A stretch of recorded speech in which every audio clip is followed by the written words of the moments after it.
Hey everyone, welcome back to the Bikepack Adventures Podcast. As usual, things are busy. Nothing seems to change that. I'm always kind of rocking and rolling and doing something. Recently, cutting and splitting wood. It's that time of the year. I think about every 3 years I got to get a huge load of wood, and I think I have about 18 cords to cut and split. So that'll keep me busy for a while. Other than that, it's just preparing things around the house for winter, trying to get things covered that need to be covered, like the air conditioner and things and whatnot, all that fun stuff. And, of course, trying to get some rides in that aren't on the e-bike because I commute an awful lot by e-bike. I think I mentioned it down here somewhere. I have commuted almost 2,000 kilometers on the e-bike since I started in September. So that's pretty insane. That's about 1,000 kilometers a month, which is huge. But it's very good zone 2 training, so that's pretty exciting. It's nice to just get lots of base miles in.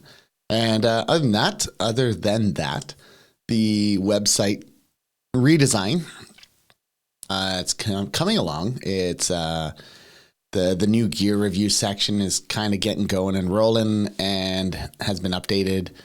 And as well, the bikepacking route section has been updated and improved and looks a lot nicer now. So, yeah, it's exciting. And soon I'll have the summit moved over to that's the Canadian Shield Bikepacking Summit, moved over to the Bikepack Adventures webpage just to get everything in one place and make my life easier. So at the moment, I can say it will either be on the weekend of May 23, 24, 25, or the following weekend, which is May 30th, 31st, and June 1st. So I'm still working out the details, still trying to figure all that out. And as soon as that gets hammered out, then I can really start diving into the summit. So looking really forward to that again for next year. And once again, huge thanks to Jonathan Mary for all the help and hard work that has been going on the website section and for doing all of this and making it possible. So thank you so much, buddy. What else? This upcoming weekend, the Carleton Place Slow Spokes are hosting a no-drop gravel event in collaboration with Common Empire. That's just out of Carleton Place, so about an hour from my house. And I'm hoping to hit that up with my wife.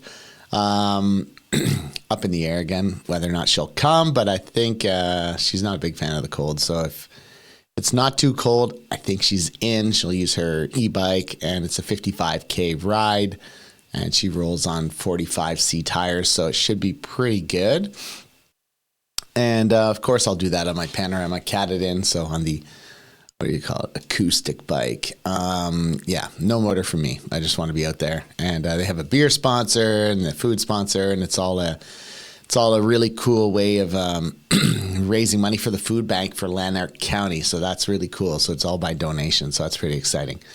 Yeah. Oh, geez, this is a good one. The other day I was commuting to work. I was just getting down into southern part of Hull near the bridge. And some dude comes flying by me on a road/gravel bike. I didn't really pay so much attention, but, he had a backpack on, no panniers, nothing. And he came and started doing these S-turns in front of me and yelled something, but I didn't really hear because I had my Shocks headphones on. And a couple minutes later, we hit a little slope and I started passing him. And he said something again, so I turned off the headphones and said, "What'd you say?" And he said, "I told you not to run out of battery, so don't waste it all." And it was this just really cocky attitude. And I was just like, whoa, what just happened here, man? Here I am commuting to work, avoiding 50 kilometers of driving daily and using an e-bike to make my life just a little bit easier and less sweaty and stuff. And this guy's giving me shit for being on an e-bike. I was like, what is going on? He should have been like, "Yeah, man, how far are you going? That's awesome. Good job. Keep going." But instead, he was just kind of an ass, and that was too bad. And more than likely, he's a federal government worker who was going to downtown and only had a 12K ride and does it 3 days a week and thinks he's hot shit because of it. But anyways, who really knows? I was just mind blown. But I couldn't wrap it around in my head that why was this guy going off on me for riding an e-bike? And you know what? Forget him. I probably do a lot more riding a year than he does. And whether a whole bunch of that is on an e-bike commuting now, that's fine with me. Anyways, yeah, just thought I'd share that. It's kind of made my day in a negative kind of way. Anyways, if you have been enjoying the podcast, I would totally appreciate if you could help with its continued growth and sustainability.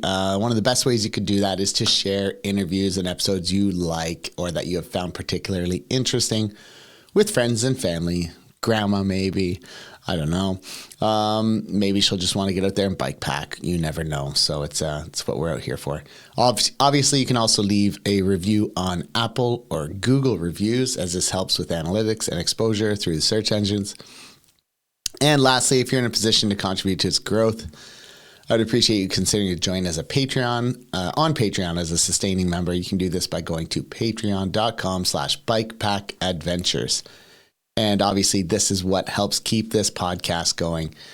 You get early access to episodes. You get to hear what we talk about before and after the episodes, if it kind of fits in that it works out that way. And there's some other stuff in it for you too. So huge thanks to John Hickman for your Patreon support. He just recently increased his monthly pledge, and I really, really appreciate it because, it's going to help me big time by next year as these fees all roll around again. So I much appreciated.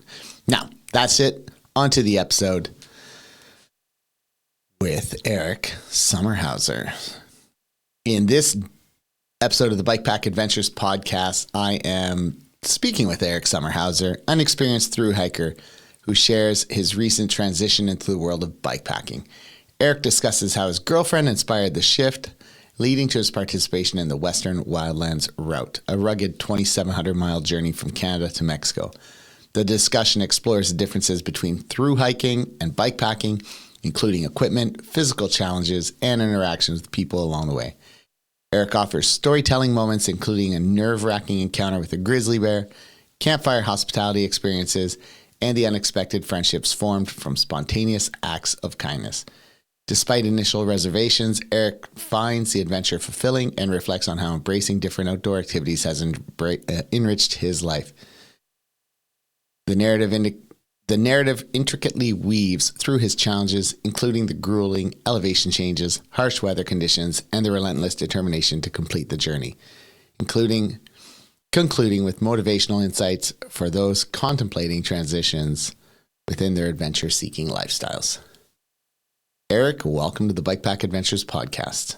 So I'm here with Eric, and I don't know your last name, Eric, so you're going to have to fill me in on that. But Sommerhauser. It's a mouthful. That's very German sounding, huh? Sommerhauser? Yes. Yeah. And so Eric reached out to me and he was like, hey, I'm a thru hiker that's recently gotten into bikepacking, and I thought it could be a really cool discussion on like similarities and differences. Cause I've always gone and compared bikepacking to thru hiking, where I say like bike touring is more like backpacking, where you're going to hit up all the European capitals and stuff. And so I've always really compared bikepacking to thru hiking as, there's no real good description of it. So that was mine. And what do you feel? So I spent probably since 2018, I've done at least 1 to 3 thru hikes every year. And I kind of built an identity around that. So my identity in the outdoors was always thru hiker. I was like, I'm a thru hiker. I thru hike every year. So this year, taking on my first bikepacking trip, I told myself, I'm not going to compare them. I'm never going to compare them the whole time. I'm not going to do it. And of course, you're on a bike pedaling all day and you have a lot of time to think. So I came up with quite the list of contrast and comparison for sure. Yeah. And did you grow up in the kind of family that's super outdoorsy and active, or is this something that you just kind of found, No, not at all. I mean, so like my dad took me fishing and things like that, but backpacking, any of that, no. Rock climbing, nothing really in my family. I'm an only child, and my mom and dad had never done a whole lot of it. They might have gone once or twice, but so I kind of found my own way to get exposed to the outdoors, which was working for a ski resort a long time ago. Yeah, that's kind of where it started, I suppose. Yeah, nice. I feel like probably, I don't know, I'd say way more than half of the people I have on the podcast, it's things, somehow we've discovered this whole active lifestyle, outdoorsiness, and, joy of being out there. Not through the means of our parents. I don't know why. Maybe there's something in that generation, the last generation, Yeah. the baby boomers, that it just wasn't a thing, Oh yeah. And maybe that's because their generation before too, it wasn't a thing, right? So it's like very few people. Now it's more and more and more. And now, like, we talk to tons of people who are really into the outdoors, or at least I do. Yeah, no, I do too. I think in my case also my growing up in Kansas, it's very agricultural, so it's very work oriented. So my mom and dad and their mom and dad, just knew that they had to work. There were farms and they needed to work on the farm. So Mm-hmm. I kind of have a degree of, I guess, a really special privilege where I've been able to, have some free time to kind of go out and dirt bag and seasonally be unemployed. Not a lot of people get to do that even today. So Yeah. Yeah, that's true. Because in the farming world, like, you're busy and then until you're not, right? And then all of a sudden it's nothing much is happening. And yeah, when absolutely. they come out with their big campers and their quads and say, "We have a hard life, us farm." Oh yeah.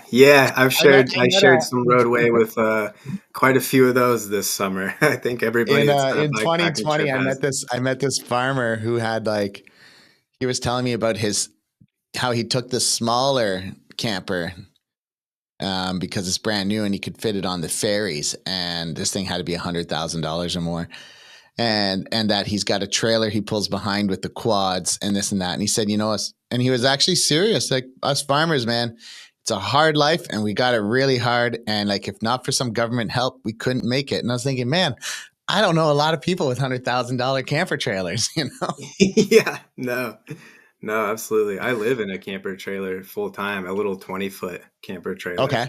Yeah, so when I was out on In this route, Kansas or no, in Arizona. Yeah. Arizona? Okay. Yeah, we live there in the winters. So I was actually part of this route. I was out through Labor Day weekend. So, dude, I was counting It would have RVs been all busy, day. right? Yeah, I think I saw like 80 some RVs in a day. Um, yeah, it was pretty funny. Yeah, wild. And so you didn't grow up too outdoorsy, but so at what point did you kind of find your joy in the freedom of, the fresh air and the outdoors and all that? Was this kind of like an after school type thing, like in, your late 20s kind of thing? I feel like a lot of people get into it later. Yeah, I think it was probably when I was working at the ski resort. I didn't get into snowboarding and skiing. I didn't really like winter Okay. sports that much. But in the summers, the ski resort stayed open for mountain biking, and I used to. It's been long enough, I could admit. I used to call in sick to work, and I would just go hiking. A lot. I did that a lot. Um, and then I kind of had a moment in my life in my early 20s where I thought my life was falling apart, which is funny because that's a pretty early stage in life to think that. And I looked up on Google. I typed in like long backpacking trip. I'll go backpacking and I'll find myself and I'll transform and I'll figure out what's going on in my life. And I thought I would go out for like a week. Well, I Googled that and I found out about something called the Colorado Trail, Right. which is also a bikepacking route, but it's also a thru hiking route. And I was like, oh, I'll go to Colorado and I'll hike for a few days. And then I found out about that and I said, oh, wow, this is like, a month or more of hiking. Should I go do this? And I Googled a gear list. I bought all the gear on that exact list. And I went to Colorado and I hiked the Colorado Trail. And that was the bug for sure of thru hiking. Yeah. What were some of the biggest challenges that you had to overcome on that then? Because if you're so fresh into it, like, I mean, other than not being maybe physically prepared for the day on, day off, it's like the day after day strains of hiking.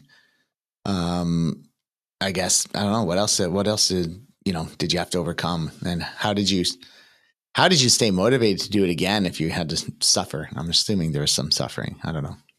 Yeah, just like with bikepacking, there is a good amount of suffering. I I think some of it was like gear. I had never really been backpacking much. I might have gone once before for like a night. And you're talking about like walking away from the car in blue jeans and walking into the woods and pitching a tent, like 3 miles. But Mm-hmm. I think that was the first thing, was like all of my gear and whether or not it was going to hold up for that long, and how I was going to make it from Denver to Durango is where the route goes. So I actually learned, one of the first people I met was a very experienced thru hiker. And I said, hey, like, what's one piece of advice you could give to someone on their first day? And I think this is great for any long distance adventure. Okay. Is he said, just get to the next town. And I was like, all right. And I got to the next town. And that's all I thought about, was I'll just get to that next town. If I don't like this, I'll quit. It's a town. I'll get out. There's a hotel. There's food. Well, you get to the next town. You get some food. You get a shower. You sleep in a bed. And then you're kind of like, well, I'll get to the next town and the next town. And before you know it, you're finishing the whole hike. So I would have to say that was one of my fears, was kind of like I struggled to stay present. And I thought about like, how am I going to get, all the way 486 miles to the end of this trip? And you can take that anywhere in life, really. But I used it this summer as well in the Western Wildlands Route a lot. Yeah, interesting. And I've heard that, like, lots of people have said that, even ultra endurance racers or people out to do Guinness records. They're like, just get through this next 10 kilometers, get over this hill, like little goals, right? Like continuously set little achievable goals, and that'll kind of take you a long ways, right? Absolutely. Yeah. And I feel like I'm a trail runner myself, and I feel like I haven't taken on any really big distances, but I feel like it's even harder when you're in pain. And then, I don't know, if you want to throw in something like rain or a really rocky road or the shoulder of a narrow highway, it can get harder to listen to that voice. But I think that's what makes these trips so special, is when you're able to just kind of like sit in that and be like, wow, this sucks, but it's going to get better at some point, and it's going to get worse at some point, and it's going to get better again.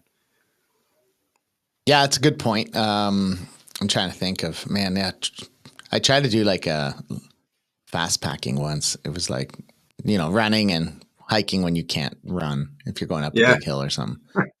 Yeah, I did like 50K that first day, and then the next day I was real freaking sore. Yeah, it was pretty brutal. I did make it like 80K before I had to call my housemate and say, hey, can you pick me up? I was like 30K from home, but I was done. Yeah. Anyway, so what was so Colorado Trail was kind of like your first big through hike. How long did it take you? I think it took me, let's see, it took me a while, because I was kind of doing little side quests or hanging in towns, and I was meeting people. So I was like very fascinated by all of the newness of it. So I think it took me probably 40 some days, which isn't that long. I kept a pretty average pace for it. I started it August 1st of 2018. I think I got done September 15th or something like that. Okay. Yeah. And I guess when you're really inexperienced, everybody you meet is more experienced than you, right? So how were the people you met throughout that trail? Like, and Colorado Trail is not an easy trail, so I think a lot of people out there are pretty experienced, not typically first hike, right? Yeah, it's a mix. It's kind of a mix. Some people are doing it because they've already knocked out some of the bigger hikes. And then there actually was a fair amount of people that it was their first hike, but I think that's because it's short and sweet. I mean, I say short and sweet. It's still a pretty long distance, but it fits into a summer for a lot of people, right? So like, it's hard for us to quit our jobs and go hike for months. But the Colorado Trail, like if you're a teacher, you're a student, or you're kind of transitioning between jobs, it's easy. So I met a mix. I met a mix of a lot of first timers and a lot of very experienced people. Okay. And now like, what have you hiked now? I'm guessing you've done like, I have no idea, all the different through hikes. There's some big ones though through the US. Yeah, there's the big three. There's the Continental Divide Trail, Pacific Crest, and the Appalachian Trail. I have not hiked any of those because kind of my ethos around hiking has been to do I guess, some of the less popular stuff. Okay. Not to bag on those, but they're pretty busy, you know. They're pretty Hmm. popular. So 2018 was the Colorado Trail. 2019, I hiked the Arizona Trail, which is 800 miles across Arizona. Hmm. Um, and then I believe there's a bikepacking Yeah, there's a version bike of that. pack racing there. Yeah. Yeah. And then in 2020, I had hiked a route called the Mogollon Rim Trail, which is a pretty lesser known route in Arizona. I'm trying to think. 2020, I also hiked the Washita Trail, which is 230 miles across Oklahoma and Arkansas. And Hmm. then in 2021, I had a pretty big year. I hiked the Grand Enchantment Trail, which goes from Phoenix to Albuquerque. I hiked the Pacific Northwest Trail, which goes from Glacier National Park, the Continental Divide, to the ocean. And then I hiked a route called the Northern New Mexico Loop, which is a 500-mile Mm. route around northern New Mexico. And then in Oh, damn. And New Mexico is pretty 2022, damn hilly. Like people don't realize it. I think like a lot of yeah, people don't realize it until you start following the Tour Divide and you go, oh, whoa, okay, New Mexico. It's brutal. yeah. Like, Oh, absolutely, yeah. Big mountain. I mean, the Continental Divide is there, so it makes sense. yeah. It's a desert state, but it's a cold desert because of the Continental Mm, Divide. I didn't really expect that my first time there. I was like, well, it's a desert, but it's very cold. And then in 2022, my recent hike, I had hiked the Idaho Centennial Trail, which is a 900-mile hike from oh, wow. Nevada to Canada. Yeah. Damn. All right. That's long. Yeah. That was How was, the most recent hike I did. okay. And so when you compare yourself from your first one to your most recent one, like what are some of the most profound things you've learned about yourself or changed, like just to make your own experience better? I guess like, upgrading kit and whatnot as well.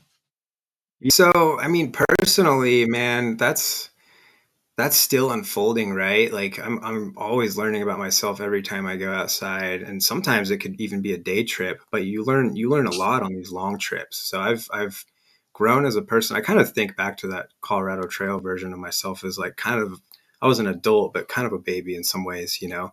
Mm, Um, the gear usually or it always gets lighter, you know, with through hikers we go lighter and lighter and lighter. yeah. um, I've kind of come backwards from that where I've realized that I'm strong enough to carry a heavy pack. So like if I want to bring a stove or a wool blanket with me on the trip, you know, it's coming with me. So for this year getting into bike packing and having the bike and all these new bags, I had to be very careful to not just Yeah. Yeah. load the bike down with like a skillet, you know, or something. Yeah, I know people that are so, I'm going to say wannabe hardcore because they're like, yeah, man, we only cold soak. And I'm like, but you do realize that that extra pound or whatever it takes to carry a stove and you could actually enjoy your meals. Maybe it's worth it. Like, I like to be light as well, but I still like to have a stove and I like to have a hot coffee as opposed to like coffee grinds poured into a cold cup and left to soak or something, like I'm not an animal. Yes, yeah, and that's funny, man, because I only carried a stove on the Colorado Trail, and then this year on the bike, I got the stove back because I was like, "Well, I have a little Okay. more room, and I might not Yeah. notice it as much." And I think I'm going back in the direction of stove, having a hot. I'm also a chef. I work in restaurants, so Okay. like something that makes me feel normal at the end of the day is like cooking food in a pot, Yeah. Yeah. not getting this weird plastic jar out that still has residue from like the last meal and eating cold weird. I mean, you know, there's some stuff you can cold soak that comes out okay, but when you're sitting around a campfire and there's some guys with stoves that are cooking food and you're the guy eating out of the Mhm. plastic jar, sometimes it can be a bit rough to watch somebody wolf down some hot mac and cheese. Yeah. I think it could be said. The same thing could be said for a lot of things. Like I know in the spring, so probably about 6-7 months ago, I went on an overnighter with my buddy, and he pulled out a little chair that he had bought off Amazon. It wasn't the lightest one, you can get nicer, lighter ones. But it was cold out, and I was like, all I had was like this little shitty mat thing, and then there were some rocks around. I was so uncomfortable, and I just look over, and he'd just be chilling in his chair, so cozy. And I'm like, Man, I don't know. Like sometimes I'm like, that could be worth the wait, like. Yeah. Yeah, and that's that I've kind of like I said, I've kind of gone backwards with like I know I'm strong enough to carry it, right? Like it's not gonna Hmm. hurt. So there's some things like if I'm going out for the weekend, sometimes I'll bring like, a wool blanket or maybe a nice pot or like a knife and a tiny flimsy cutting board.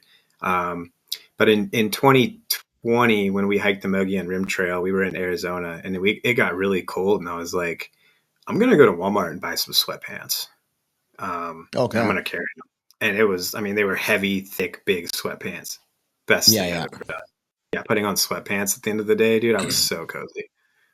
Just yeah, I mean, and obviously you can buy lighter weight stuff that's higher quality later. But to make that realization and be like, why am I letting myself just suffer day after day, especially if you got a little bit of space still, if you could fit them, Yeah, it's worthwhile. it is. And at some point on the hike, you're gonna become strong. So if you're throwing something heavy in the pack, your body's not gonna realize it. I think the same could be said for bike packing, or at least I felt like it this year. If I would load the bike with something Yeah. heavier, I was so I far think into the I think trip. it only really comes into it if you're fast packing as like a runner trying to set a record, then obviously every gram counts. Same thing bike packing. If you're racing a route, obviously you're going to have to suffer, like it's just the way it goes. Yeah, yeah, You can't have definitely. all the luxuries, but I think if you're just out to have a ride or, do a tour with friends or whatever, like be comfortable, like within Mhm. reason, I guess. You can't, if your buddy's super light and having to go super slow to keep, to stay with you. And just cause you packed everything, also not ideal. Right. So I guess the Right. idea would be talk to your partners, find what that balance is, what you guys are going to aim for. Cause you should probably be of similar mindsets, right? Yeah, yeah, definitely. When did the transition to like how did bike packing come into the picture? Like, you told me that the Western Wildlands Route was kind of your big first bike packing trip. What made you decide to do this by bike, and how did you prepare? So, b bike packing in general was actually my girlfriend's idea completely. Oh, I was averse to it at first. I didn't wanna do it. I didn't have any reason not to. I just really wanted to do another through hike, of course. So, we had kind of, a gap in the summer that we could be together. I think she had like 40 some days, and I looked at the Pony Express route, I've heard of and it. I Yeah. looked at the Great Divide mountain bike route, and I realized that we could get on the Pony Express on a really flat, open section of it and use it as a warm up, and then we could jump on the Great Divide mountain bike route and do a little part of that as well. Mm. So what we had done starting in June is we jumped in Nebraska on the Pony Express. We rode to Wyoming, and then we rode the Great Divide mountain bike route, not all the way north, but quite a ways north to Montana. And Okay. it was kind of a shakedown trip to see how we liked our gear, how the bikes were doing, how our legs would feel. Um, I kind of joked that at first I said, well, bikepacking is her fault. But as I grew to love bikepacking more and more, I said bikepacking is her idea. So I kind of changed the Right. terminology The- there. yeah. Yeah. um, yeah, so that was our first. It was just like a piecing together a few routes to see how bikepacking went, and we got to Montana, and I was supposed to go do a through hike. I was going to hike the Great Divide Trail. It's an 800-mile Mm. route through the Canadian Rockies. Okay. Um, Obviously, anybody that watched the news this summer knows uh, Jasper and that whole area. A lot of Canada went up in flames around, I think, the end of July, Yeah. unfortunately. Yeah. Yeah. It's So, very. It seems to be trending that way in the last, I don't know, bunch of years. It seems like every year the fires are just worse. yeah. And Yeah. now, And we fire is got a place something like I Jasper really that's try gone, to. and that's too bad. Yeah. Yeah. Yeah. And that's one of the towns on that route, right? Is Jasper. So, I was standing there with my bike, and I was like, well, fire is not something that I really try to navigate around or go through or anything like that. So I Googled another bikepacking route. I said, well, what's like another month or two I could spend on the bike? And I saw this Western Wildlands Route. And I was Mm, like, okay. And I think I just downloaded the GPX and I read like 3 paragraphs about it. And I was like, yeah, I'm going to let's start do it. this on Wednesday. Yeah. I guess that Yep. like a lot of these, because you're in Arizona, right? Most of that time, so a lot of these are kind of nearby, like Hmm. relatively Yeah. And accessible. Let's say. yeah, it went to Arizona and I was in northern Montana and it Okay. starts, Oh, right. Yeah. yeah. And it starts in Eureka, Montana, which is a Great Divide mountain Okay. bike town. And I just finished part of the Great Divide mountain bike route. So I was like, I mean, I could ride, I think it was like a 70-mile day to get to Eureka and start the Western Wildlands route. So it Right. made Right. sense logistically, and I was like, well, I have this bike with me already. I've been doing this all year. I guess I'll just keep riding my bike. So that was kind of the plan from there. With very little knowledge of what the Western Wildlands route was before that. Interesting. And so preparing, like, I mean, well, preparing for it before your shakedown ride, I guess. Um, what's what's the word I'm looking for? Like the crossover between the two sports, through hiking and bikepacking, with reference to your gear and stuff. I guess like most gear, you could just pack it in a bag and go on a bike kind of thing, or is there things that are completely useless that you would like, oh, that's not needed? This could be more Just directed about so towards other through hikers that might be thinking about bikepacking or something, right? Yeah, just about everything that I would through hike with went on the bike except for the backpack, obviously, and Yeah. hiking poles. Yeah. Um, Everything else went on the bike. And I feel like I had kind of an advantage to doing my first bikepacking trip because I knew all of my gear and I had it dialed in to being like really light. So like just figuring out where on the bike things go was kind of a Hmm. challenge at first versus like yeah, just launching everything in a backpack and walking. Yeah, that makes sense. And yeah, I guess yeah, poles not needed, and yeah, and hiking boots. Unless you're Yeah. riding Yeah. flats and you're like, I like hiking boots, I'm gonna wear them. Uh, Yeah, that um, would be a little uncomfortable. what was your packing setup like? Did you go towards like the seat pack, handlebar roll, that kind of style, or was it more of like a rack and pannier, or how did you choose to pack your bike? I had a bar bag, a frame bag, and then a rear rack with a dry pack on it. Okay. So it was fairly light, and that was a totally random decision. I actually there's an athlete that I follow and I've kind of looked up to for years and years, and I saw his bike packing setup, and I was like, I think I'm gonna like loosely mimic that, and I did, and it worked Mm. out really well. I wouldn't change a thing about it. Who's the athlete, if you don't mind sharing? Oh, it's Anton Krupishka. Oh yeah, yeah, Yeah, yeah, yeah. I kind yeah. of went off of his. He did the Sagebrush and Summits route not long ago. Um, And yeah, his setup for like with his rear rack really caught my eye. The rear rack and the bag strapped to it. Yeah, makes sense. And what kind of bike are you using? It was a Salsa Journeyman from 2018 that I bought just to have a bike. I think I bought it Yes, when I was in if I Phoenix. remember correctly, it's slightly more of like it's a little bit more of a gravel bike, right? Is it Yes, the yeah, and I Journeyman? have the flat Yeah, bar. right. Yeah, yeah, Nice. And yeah, so alloy frame, I think, and yeah, I was actually looking at it for my wife. So when I was shopping for bikes that are manageable, and yeah, it was on the short list. yeah. And I think it's still. I mean, they changed the name to Journeyer. I think it still is. That's right. It's pretty cheap. It was like an $880 bike at the time I bought it. Hmm. I've definitely got my money out of it by now. And it's held up pretty well, or So that's the funny part. Before the trip, I had it since 2018, and I rode around. I did like some like maybe 10, 15 mile days. I started riding it in Arizona, probably taking it on a little rougher single track than so I went to a local bike shop before I started the trip, and just to get a tune up, right? And right before the trip, I'm really glad I did that because I don't know a whole lot about bikes. I know a lot more now, Yeah. but I took it in and they were like, dude, your bike is wrecked. You need a new chainring, bracket, cassette, crank, everything. All these terms that I did not Basically even. all the drivetrain, like the whole entire drivetrain, basically, right? Basically, yeah. And I told them like, hey, I think I need a new chain. If you can just look it over. And they were like, what are you doing?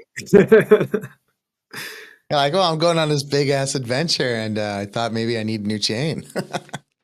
Yeah, yeah. So I was definitely that guy, which was so funny because that was one of my biggest fears too. Was like, what if something goes wrong with my bike? I don't know how to work on my bike yet. So I downloaded like all the park tool videos, every one of Mm-hmm. them, like anything that could possibly go wrong. I bought the whole like toolkit from I think some website, I can't remember what, and I went out there and I was like, well, I'll just learn as I go, I suppose. And what tools did you carry with you on the bike then? Like, how extensive was your toolkit if that's how you were, let's say packing your fears, right? Hmm. Yeah, probably not as extensive as some people's, but I feel like I had more than almost every rider I met. I Okay. had a multi-tool. I had a couple ounces of sealant. I had a spare tube. I had a spare hanger. I had bacon strips. Trying to think what else. I did not carry a rear spare spoke. Trying to think of what Yeah, I else I never carried. carry Some zip spokes. ties, tape, like odds and ends like that. Yeah. So not a whole Okay. lot, but Yeah, yeah. Yeah, you're pretty good there, right? Like, it's probably similar to me. Like, I think I carry vaguely enough stuff. Like, I've got some tire levers and I got a couple. If it's my non-electric drivetrain bike, I've got a couple like cables that I could swap out if something breaks. And but yeah, there's not a ton. I usually I yeah. bring a little chain tool because I hate having to find some other way to break the chain. If even the quick links, if you got to take your chain off for some reason, it's a pain in the ass. So Yeah, and that was my first little repair, I guess. My bike through the quick link one day, and my heart just stopped. I was like, "Oh no, something finally happened to my bike. Here we go." And I had like a total like Tim the Toolman Taylor moment on the side of the road fixing my bike, and it was a glorious moment. And I remember a guy riding by, I was like, what's going on? I was like, oh, I just swap out my quick link. And he was like, huh? And he rode off. And I was like, I just felt like a pro mechanic, just doing this little thing to my you're like, bike. why wasn't he more impressed? Yeah, yeah, yeah. That's wild. So take us through your adventure. So you were up in Montana and you decided to do the Western Wildlands. I guess it starts in Eureka, right? So you made your way over there, or you psych, I guess, yeah. And what was it like, man? Like, tell us about the route, where it goes to and from, and all those little details. So the route is it's roughly 2,700 miles. It starts at the Canadian border in Eureka, Montana, right where the Great Divide mountain bike route passes through, and it runs through a bit of Montana, a lot of Idaho. You kind of dance on the Idaho Montana border for a little while, and then you shoot back into Idaho for quite a while. You ride through Utah, you barely brush through Wyoming, and then you come back into Utah and you ride all the way down through Arizona to the border. Okay, sick. Yeah, I just pulled it up on my maps here, well, on my computer as well. It is long. Yes, yeah. I think next to the Great Divide mountain bike route, it's probably one of the longer routes in the U.S. for its terrain, like for gravel and rough road. Yeah, I don't know. It's 2,700 miles. So I was just double checking. What is the length of Oh yeah, the Great Divide Mountain Bike Route is 3,086 miles. So Okay. just a few hundred miles longer. Yeah, it runs It's pretty long though. basically parallel to each other. And there's several crossover routes where you could connect the two, where you could kind of jump. I think there's one near the Tetons. There's one in Utah, and there's a couple in Arizona where you could connect the two and kind of piece them together, or maybe make a loop if you wanted. Okay, cool. Tell us about your experience then. What was it like to be on a bike going over mountains as opposed to hiking and whatnot? Was so one of the first kind of contrast comparisons I made was that bike packing at first, like very obviously to me, was less wild. It felt less wild, for obvious reasons. Mm, You can't go into a wilderness area on a bike. Um, you're kind right. of limited to, like rough single track, or like obviously you're not going to bushwhack on a bike. I mean, I did end up doing that, but you're not going to do it for very long. So Yeah. going up and over mountains was a lot it was a lot harder than I thought it would be, especially in Okay. Idaho. Dude, the climbs in Idaho are like insanely steep, at the point that you start to wonder, like you're kind of curious about who built the road, and if you can like get in touch with them and ask them why they built it that way. That was like As one of the opposed to like first. Europe where they do switchbacks, in North America they seem to just go straight over the mountain, right? Yeah, yeah, and then I mean, even the switchbacks, I was like, dude, this is so steep. So, I struggled in Idaho at first. The climbs were a lot bigger than what I had done on that short stint of the Mm. Pony Express and Great Divide. Yeah, Yeah, it looks pretty phenomenal. it was great. It was great. It was definitely more wild than I anticipated it to be. I thought it would just be a lot of like really good open road, but there was actually some really remote, like 2-track and 4-wheeler track and Jeep roads and things like that. Not much single track in it.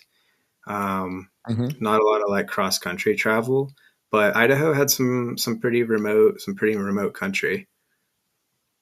Oh yeah, that's awesome. And any other big takeaways between the two sports?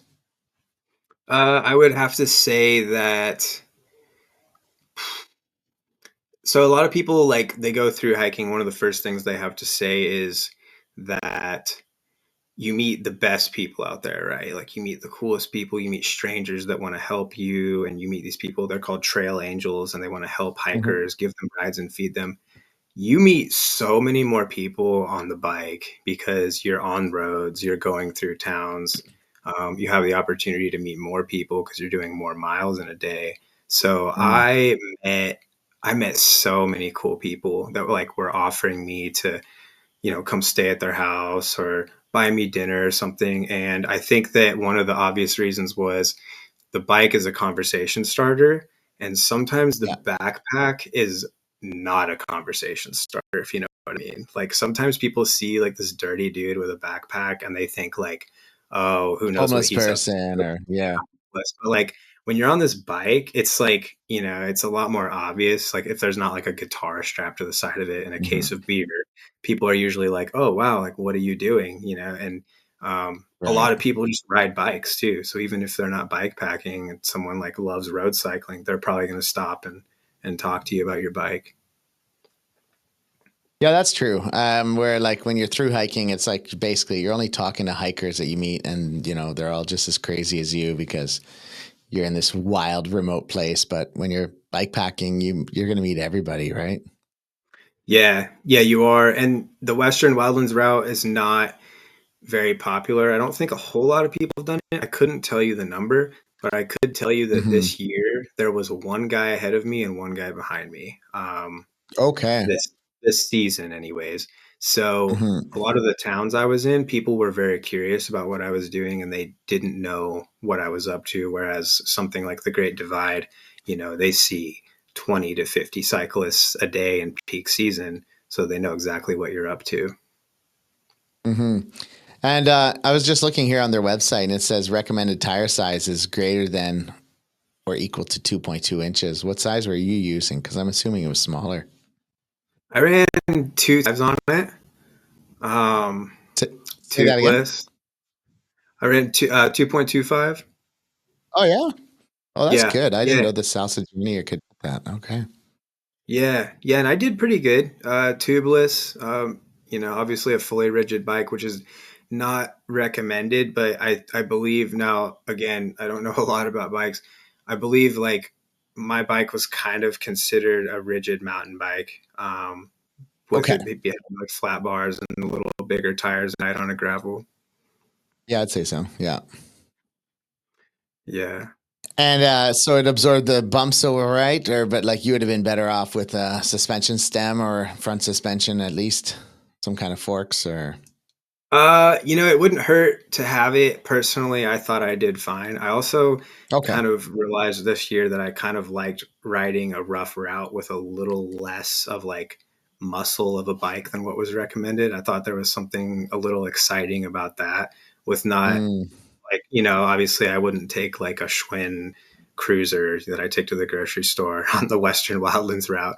But it was kind of cool knowing like, oh, I'm riding with a bike that may not quite be enough for this, but it did totally fine. There might have been moments that mm. I needed to like walk or go slower that somebody might have been able to zoom by, but not a whole lot. Oh, okay. Cool. And yeah, and what else? What were some of the highlights on the route and challenges? You already said the hills of Idaho. I'm assuming there was more though. And Yeah, so the hills of Idaho definitely. There was, I mean, there were some situational things that might not happen with future riders. I had an insane heat wave in Idaho. mm, I got to Arizona too early, so I dealt with the heat there as well.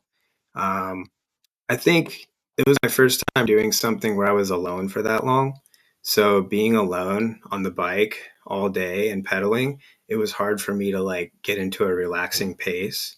So I definitely overworked myself and stayed like in race mode most days when I probably should have like mm. stopped and taken a break or something. Um, so that was kind of difficult to like be alone for that long personally.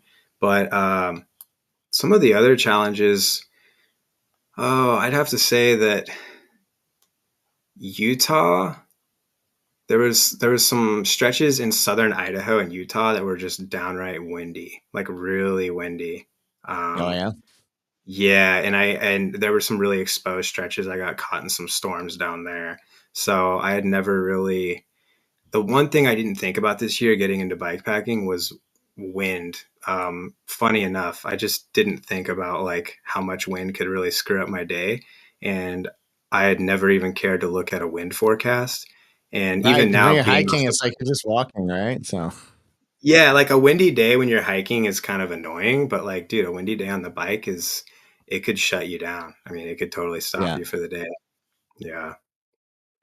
And So when you said Utah's windy, like I'm Canadian, so we only deal with snow.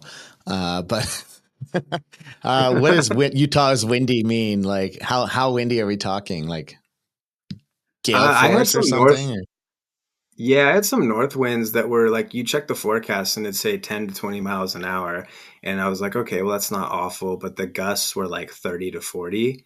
And then Mm, if the forecast was wrong, it was like 20 to 30 with 1 hour gusts or 50.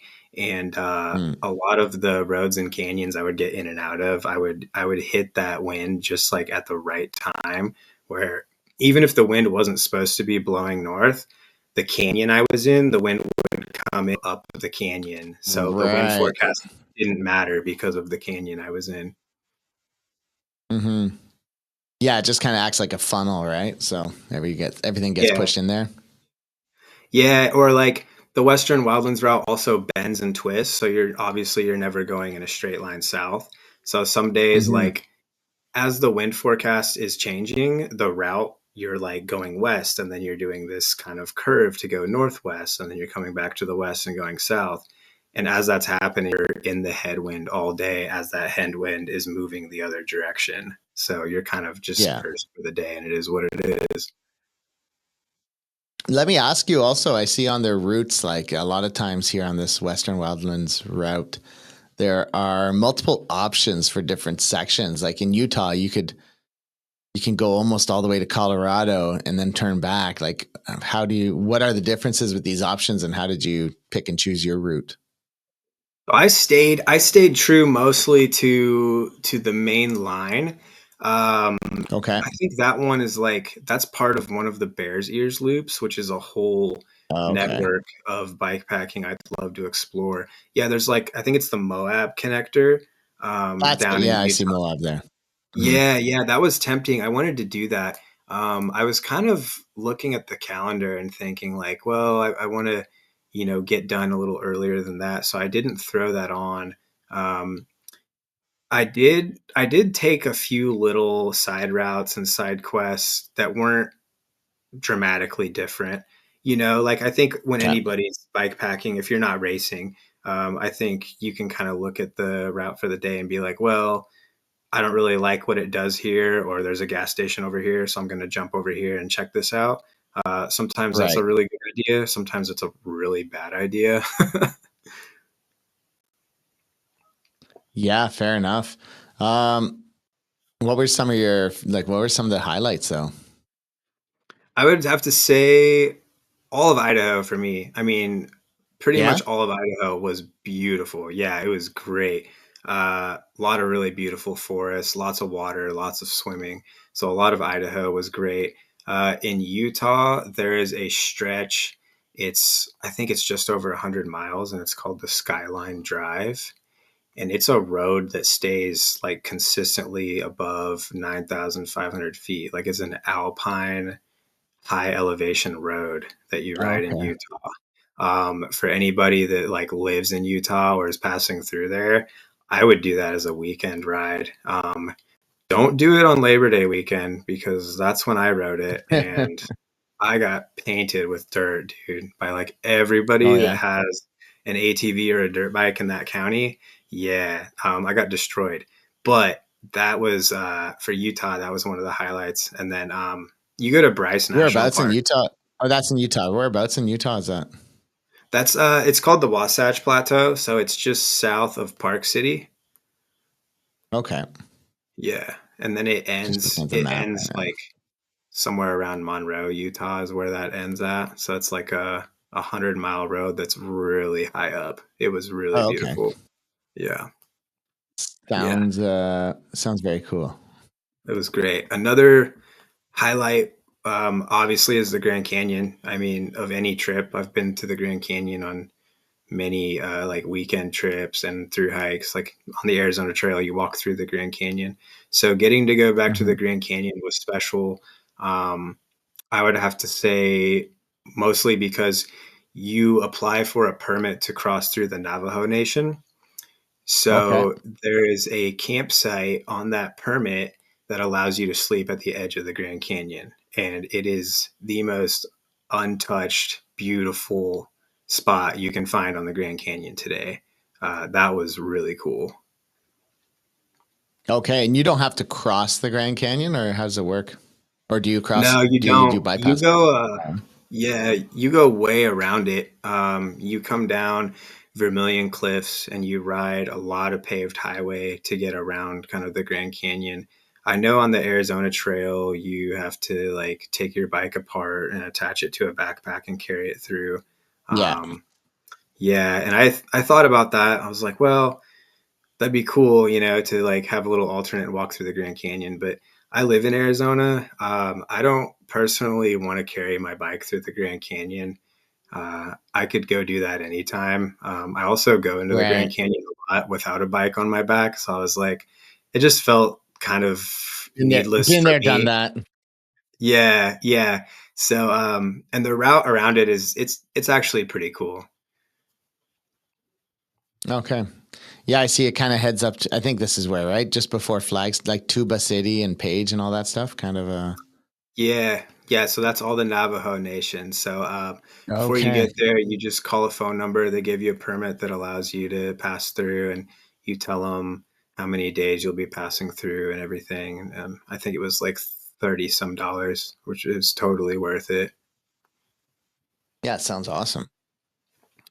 Yeah, it was great. What else? And then I think for me, like leaving the Grand Canyon and going through Arizona, since it's kind of my backyard, it just felt like I was home. But there was a lot in southern Arizona that I really enjoyed as well. The very end of the trail going through the Sonoran Desert, it's basically a massive garden of cactus. Oh yeah. That was really cool. Yeah, a lot of Arizona was great, and I was a little nervous about Arizona just because of like the lava rock and the rougher terrain and the cactus. I thought that might be where Mm. something was wrong with my bike, but ironically, nothing happened to my bike the whole trip except for the one time I threw a chain link. So I Okay. had no flats, didn't air up a tire over a summer of, I mean, 4,200 miles, Yeah, yeah. which is pretty bizarre that didn't happen in Arizona. That's wild. And so you still feel like a superior mechanic, right? You change those quick links. Yeah, no, I wish. I mean, Sweet. I really hoped a lot more had gone wrong with my bike so I could learn more. But one of my friends was telling me, he's like, dude, you should just like take your bike apart sometime and put it back together. And I was like, yeah, I'm gonna do that because it's my luck that the next trip I go on, is when things are probably really gonna Yeah. happen. Yeah. Yeah, yeah. And what else? I know you said you were making all kinds of like little talking points, so I'll let you just fly at it. Tell us all about anything I kind of didn't touch on. I'm sure there's lots. People you met or I don't know, scary ass shit that happened. Yeah, I mean, on day one, I ran right into a grizzly bear in an area That's a called the good story. Yak in Montana. Yeah, that was the first thing that happened, and it was a really hot day. So I was flying down this really narrow road, kind of an old logging road, and I was getting a little nervous about the grizzlies, so I started singing and making noise. And I'd been doing that for like an hour, and my throat dried up. And I was like, oh, I need to take a break. So I got real quiet. And the moment I got quiet, I was bombing down this hill, went around a corner. There's this grizzly bear's butt, like right in the road, you know? And I was like going so fast that even if I screamed, I probably would have startled it. So I was like, I'm going to try to like whiz by it. Bad idea. Should have hit the brakes and just like, watched it. I tried to whiz by it and it jumped into a creek next to me and it turned around and it kind of looked at me. And I think both of us had the same idea in our head. We were like, dude, it's really hot outside. Like, let's not. So that was day one was a grizzly encounter. Thankfully it was the only grizzly encounter I had all day, but or the Yeah. whole trip. But that was like a pretty big fear on the bike was like you're on a bike, you're whizzing through the woods really fast. You're a lot more Yeah. likely to scare a bear than if you're hiking, definitely. So yeah, that was pretty scary. Uh, the route, although it's mostly dirt and gravel, you do get spit out on some highways. So I was on Hmm. some pretty bad highways with really narrow shoulders a few times. I had some close calls with semi drivers. I had a guy like throw a cup of ice at me one day. Not sure what that was Yeah. about. Thanks, man. It's hot out. Yeah, yeah, just like really. I mean, that could have been a nice gesture. I didn't think of it that way. Yeah, I thought he was just like mad I was on the road. Um, Probably yeah, was so I mad. there was some pavement that was like no shoulder or little shoulder. That was Mm. pretty scary. And since it's kind of a young route, I feel like there's still some pieces of it that are going to be like better mapped or changed. I'm sure they're still working on it year by year. So there were some highways that I was kind of like, dude, why am I on the side of this road for this long with no shoulder? Um, I had a pretty good amount of that to deal with, especially in southern Idaho. Yeah, just looking at that actually, and happened to be, well, I was in a different part of Idaho, I think mid central or whatever. But even there's that big east to west highway, and like spend a fair chunk of time on that highway, and it's like, oh. Yeah. It's Yeah, not, you that's do. not joyful.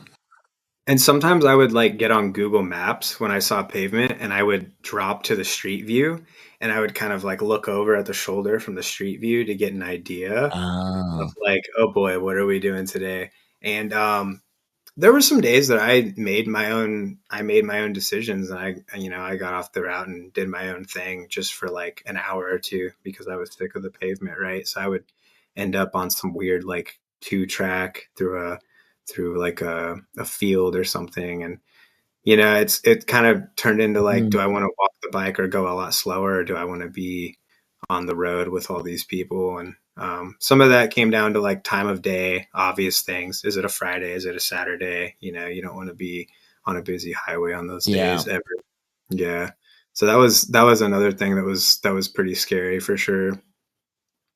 Yeah, well, to give them some, obviously the guys at Bikepacking Routes, it's really hard sometimes, right? When you have like a great vision for a route and to tie together some really cool things, you're stuck with highway. Um, so that is pretty tough, but it's definitely ideally they're hopefully looking for workarounds to some of those areas, even if it means changing part of the route, right?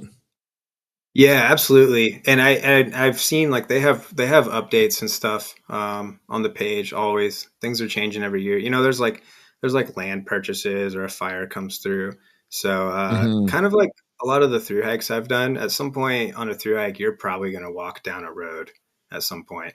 Um, Yeah. like a paved road. And sometimes you might be hiking the side of a highway and it sucks, but it's what you got to do to piece things together.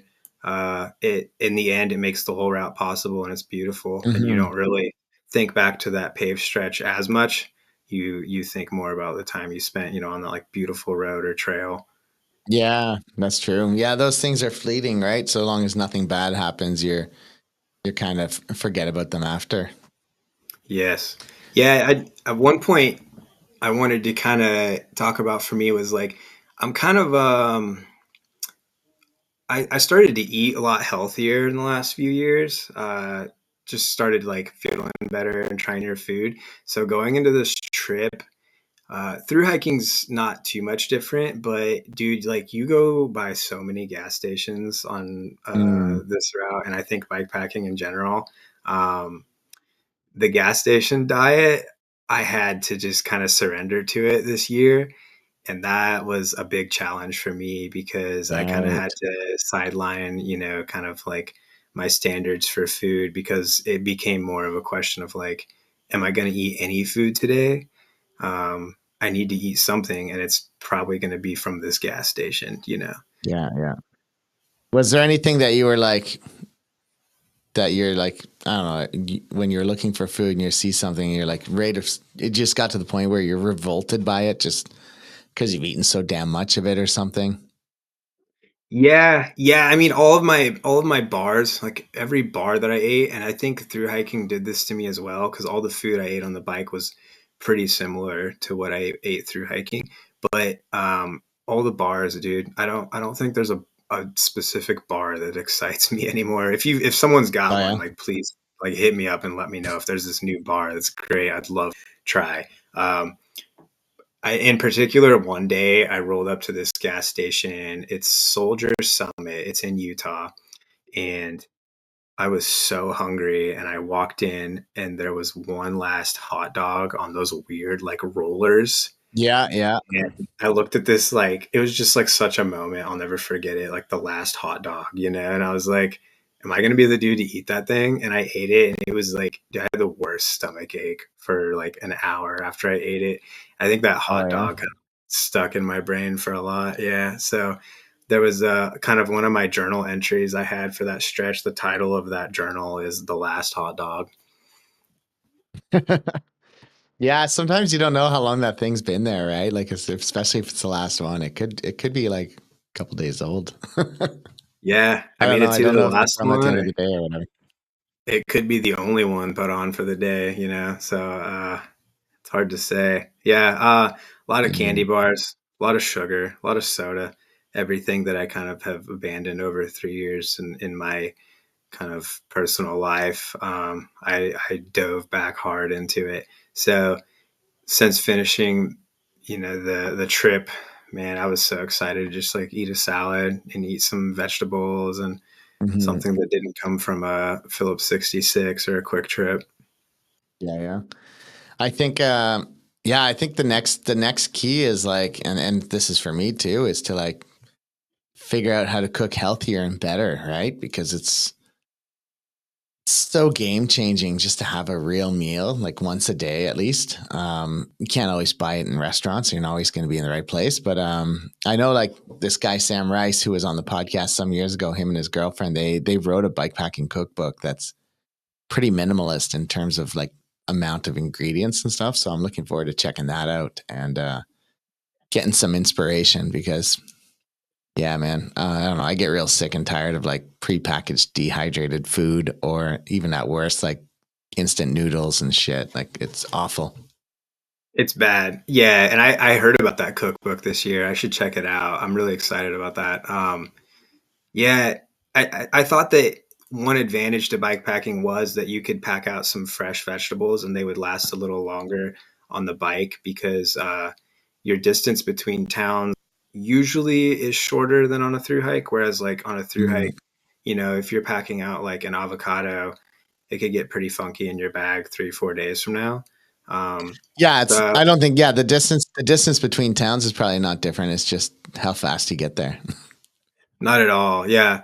Yeah. Yeah. How fast you get there. I was shopping every few days. I think there was one stretch on this that was 5 days long, but that's because I didn't take a side trip to go resupply somewhere. And 5 days on a bike felt harder. And I think that's because it was harder for me to fit all the food on the bike, definitely, than in my backpack. But yeah, what would happen was I would load the bike down with a bunch of food. I would leave town. I would eat the amount of food that was supposed to last me 3 days. I would eat it in like, an afternoon. And then the next day I would find a gas station and I would just go do the same thing. So I Yeah. have probably contributed more money to gas stations than a lot of people had this year, unfortunately. Yeah. I had a guy on the podcast who did the, was it the Trans Am? Yeah, Trans Am. And he said, you spend like easily $100 a day in a gas station when you're racing. Just I can't imagine how much crap you got to buy to spend $100. But yeah, Yeah, brutal. I believe that. I believe that. I spent way more money bikepacking than I would through hiking, and that's because like you're Axe Town or like you're riding by a business. And there's like a sign outside and it says breakfast burritos, and you're like, dude, I'm gonna stop and get a breakfast burrito. Obviously, Right. at least two, right? So I was doing that Yeah. all the time, like all the roadside stuff, all the signs, everything that's supposed to catch like motorists. It gets the bikepackers pretty hard. Yeah, it makes sense.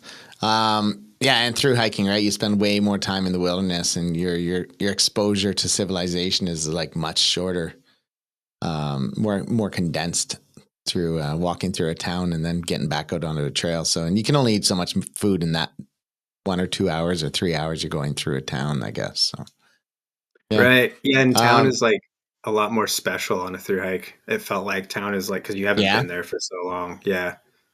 Mm. Yeah, when you're bikepacking, you go through a town and you're like, these stupid cars. I can't wait to get out of town and get back away Yeah. from everything. Yeah. Yeah, or you were just in a town. Yeah, a lot of the towns on the route were pretty, like, there's a lot of dusty country, rural towns. So, like, Idaho had a few fun towns, Utah, not so much. Arizona, you've got Flagstaff, which is a great outdoor mecca. You've got Sedona. Other than that, you're going through a lot of rural towns. So you've got like Oh, okay. bars, steakhouses, you've got like grocery stores that are kind of strange. Like they'll be called like Bob's Corner Market or something. So by the Mm. time you get to something like a Safeway or a Walmart, you're actually pretty excited because they've got more options. This weird grocery store that was opened by somebody's great grandmother. Yeah, yeah. Any other what were we talking about? Highlights, I guess, right? Or was it the challenges? I forget now. Maybe it was challenges. You talked about highlights. You were talking about camping along the Grand Canyon and stuff. And I Yeah. guess Other getting that permission is pretty special too, right? To be biking through and to get camping somewhere where that's so off the grid. Yeah. Yeah, it's very remote and it's very untouched, and obviously, I mean, it's their sacred land, and I felt really lucky to be able to just call a number and, pay 30 some bucks to pass through there, on the Navajo reservation. That was really neat. The Grand Canyon, you pass through there, you get to see the Grand Canyon there. You also ride to the actual Grand Canyon National Park, on your Okay. trip, which for anybody that's never seen the Grand Canyon, it's, I can't really describe it in words. Every time I look at it, it blows my mind. And I live there, and I Oh, go there, at um, least 5, 6 times a year. So getting wow. to Yeah, I've ride there never on a been. bike, yeah, getting to ride there on a bike is kind of, I guess you could say that it's kind of a pilgrimage in itself, for sure. I'll try not to say too much on Arizona because, like, living there, I love the state. I'm a little biased about it, but yeah, I think the highlights would have to be, those are the two national parks you go to. Another highlight, actually, up in Idaho is, this cute little town called Stanley, Idaho. Okay. Um, right in front of the Sawtooths. It's a great town, like, surrounded by hot springs. So whether you're going south or north, you're probably sore at that point, and you should definitely Right. stop and set some hot springs. Yeah, the Sawtooths are really beautiful. That's a really cool area. What are the sawtooths, just for me and those other people that don't know? Sawtooths are a mountain range in Idaho. It's like the most picturesque, beautiful, rigid mountain range of Idaho. Some people will say that, like, it's like Idaho's Alps. So when you're riding the Western Wildlands Route, you come into Stanley, and the Sawtooths are just Okay. right in your face. And then as you're riding out of town, they're right next to you. So you kind of have like this beautiful Mm, wallpaper for your day, basically. I think you're riding along them for, it's probably like 20 miles, just looking to your right, and it's kind of hard to, look at the road and pay attention with them standing right there. yeah. Sounds pretty spectacular, actually. Um, yeah. What else? I would have to say, like, one of my personal challenges for the route, I just had so much fear around the bike itself, Okay. starting bikepacking. About, like, what could go wrong with it and what I needed to do to fix it. And like I said, hilariously enough, nothing happened. But the one thing that I took a lot of pride in was cleaning my drivetrain every single night. Oh And yeah, that's great. every night, dude, with a toothbrush and a rag, like, I was in there cleaning everything, right? Um, so the miles I spent on the Great Divide, I camped with a lot of other cyclists and bikepackers, not just on that route. I met some guys that were on the Trans Am and doing other stuff like weekend trips. And I never Mm, saw anybody, like, clean their bike or do anything with their drivetrain or, like, lube their chain. And I never really asked anyone, like, hey, dude, are you going to do anything with your bike?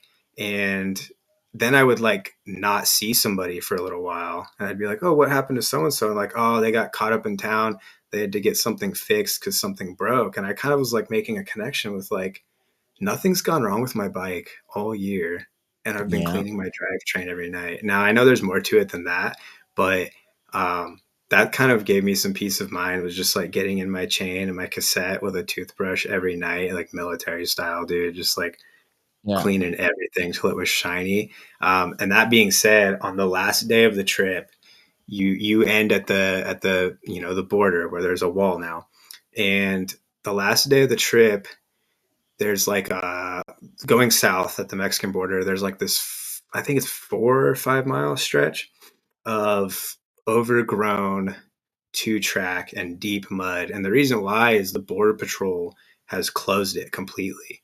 um, Uh, it's not legally closed. So what you do is you lift your bike up over this really tall fence that has like 8 padlocks on it. At least this is how it went for me. And you ride your bike down this 2 track that gets slowly more and more and more overgrown. And then at one point, I'm pushing my bike through shoulder high weeds, like no exaggeration. and like ankle deep mud. My drivetrain locks up completely. The whole bike is covered in mud. There's weeds and grass in my bike. And that was my last 4 miles to get to the wall. And I was like, dude, Oh, damn. how silly of me to think that like the end of my trip was just going to be a cakewalk. I was like, of course, this is happening to me right now. Yeah. So I got my bike to the wall and I propped it up against the wall and took a picture. And I tried to knock everything off and get on it and ride, but dude, the crank, everything was just locked up.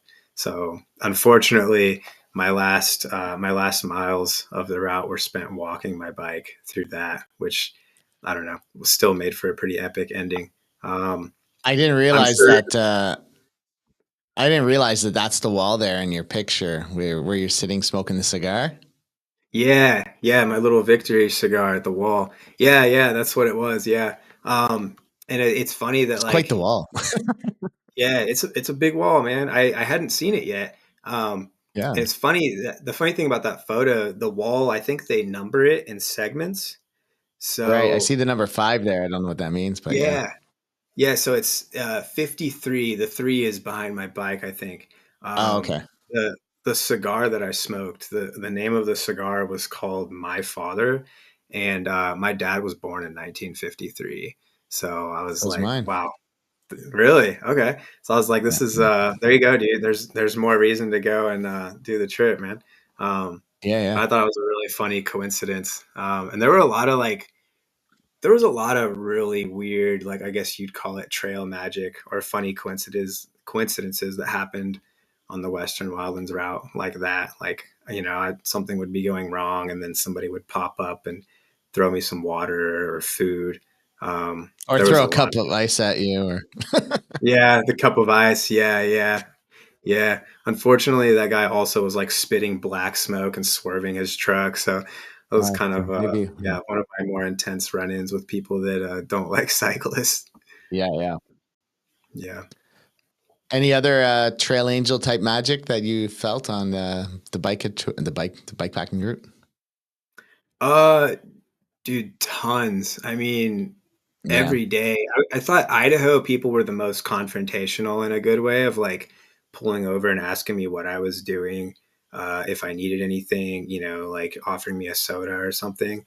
Um, I met a guy. I met a guy in Montana that let me stay with him for a few days, and he had like a bunch of like elk and stuff that he had hunted, so that was really cool. I did use warm Nice. showers Wow. on the trip, which was really useful and cool because like it's a more authentic experience of staying in town, Hmm. right, than like locking yourself in a hotel. Uh, Sometimes locking yourself in a hotel is nice if you want to decompress, but I preferred staying with locals. So yeah, I met a lot of people, dude. I mean, people pull over and open their cooler and just like give me grapes or whatever they had in there, like a soda. Oh, yeah, wow. There was Yeah, there was a lot of that. Unfortunately, that Labor Day weekend ride of Skyline Drive, nobody pulled over all day because it's Labor Day. It's just trying to go out and like shred on their four wheelers. So nobody talked to me all day, and I almost got ran off the road several times. So I was in a pretty bad Mm. headspace at the end of the day. And this guy on a dirt bike pulls up, and he was like, "Hey," and I was kind of like, "Oh, great, what's this guy want?" He's like, "How you doing?" And I was like, "I'm not doing too good." And he's like, "Yeah, I know. I can tell. Like, you look pretty bad." And I was like, "Okay, I'm sorry." And he's like, "Pull over up here." And I pull over, and he like hands me a bunch of food and drinks and stuff. So there were a lot of pickup moments like that where Yeah. I was like, dude, I'm having a really bad day. And at the end of the day, there'd be like some sweet old lady or something that's like, "Hey, do you want a Coca-Cola or do you want to stay at my place? I'm having like steak tonight." Um, Another one of those was in Idaho. I was at a campground and I was boiling water for my nasty instant noodles.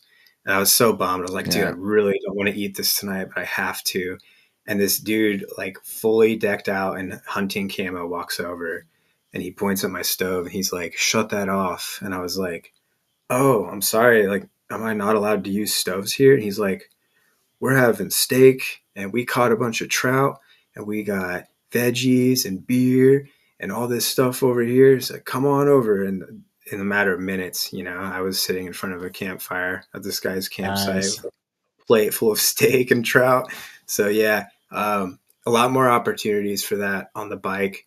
And, some of that could be situational, right? Like I could have been lucky. That could have just happened to me. I don't know.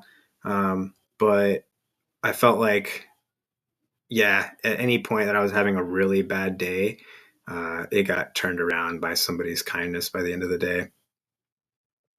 Yeah, nice.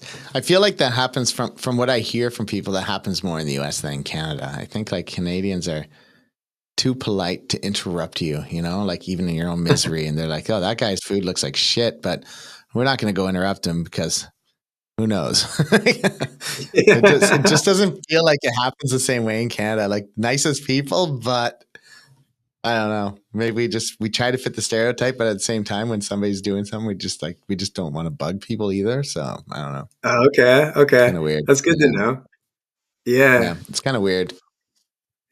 No, But I yeah, mean, the general consensus I've got from people is that's basically it. Like the US, like people are, they're much more what's the word I'm looking for? But they're much confrontational in a sense, but at the same time, they're like much more willing to help at the same time, So yeah. Yeah, and I also find like in the like subcultures that changes a lot, right? Like if you go through a town that's got like a ski resort, like Park City, Utah, you go through there, it's a huge ski resort, right? mm, People actually weren't interested in what I was doing or didn't talk to me or look at me there because like they live in a ski town, dude. Like everybody there's got a bike, you know. right. Everybody there's got skis, they all go outside. Whereas if I was passing through like, oh, what's that town? There's a town in Utah that you go through. It's a real tiny, dusty little town north of Bryce. But I passed through there and like I went to some cafe and everybody in the cafe was curious what I was doing. One guy asked me, everybody stops eating and chewing. You can hear the place go silent and they all kind of look over. Yeah. And before you know it, like you're kind of the talk of the town, right? So it's kind of it's cool. Like you're kind of this like local. I don't want to say you're this thing that kind of like makes the news for a day, in this small town. Mm-hmm. I see this. I was on their website there, and I see this amazing, amazing like old train bridge that you must go over at some point. Oh It looks like yeah, a trestle bridge. That's got to be really high. Like, yeah. is there a lot of rail trail on the route and stuff? Or No, no, not much. That could be it's called the Route of the Hiawatha. Um, okay, and that's in Idaho. And that's a pretty cool section. It's a little strange. So that is a popular day trip. What people will do is they show up to that with a bike and they pay, I think it's $20. They pay $20 and they ride downhill and it's an old railroad grade.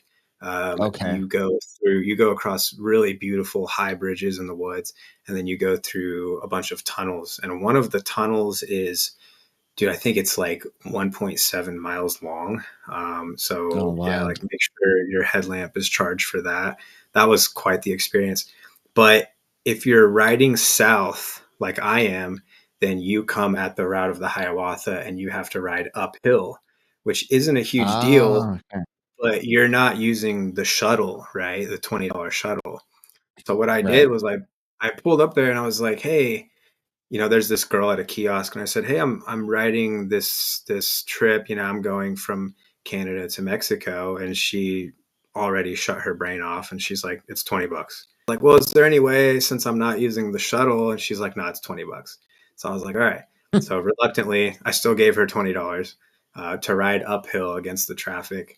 Whatever, dude, it's $20. It was so worth it. And does Yeah, the shuttle that's go down some other roads? Because obviously this rail trail doesn't look like it's meant for cars, right? Yeah, it goes down. It goes through a road that goes over another pass. For some reason you get there.